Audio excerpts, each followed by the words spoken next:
মকর রাশি 2026 প্রথমের দিকটা খুব ভালো যাবে না, স্লোই চলবে। জুন মাস থেকে সেকেন্ড জুন থেকে আপনাদের জন্য ভালো সময়।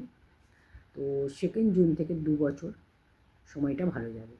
12ই ফেব্রুয়ারি থেকে 14ই মার্চ এই সময়টা আপনাদের সতর্ক থাকতে হবে। হেলথ, ক্যারিয়ার, অর্থ সব দিক থেকেই আপনাদের সতর্ক সাবধান থাকতে হবে।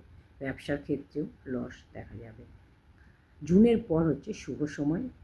তো আপনারা অবশ্যই শুভ ফল পেতে বৃহস্পতির বীজমন্ত্র পাঠ করতে পারেন প্রতিদিন। বিষ্ণু সহস্রনাম পাঠ করুন। বৃহস্পতিবার হলুদ মিষ্টি দান করুন, হলুদ বস্ত্র দান করুন, অবশ্যই ভালো থাকবেন।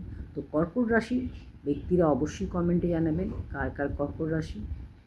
রিলটি ভালো লাগলে অবশ্যই লাইক, কমেন্ট, শেয়ার করতে ভুলবেন না। কমেন্টে অবশ্যই নিজের রাশি লিখে যান।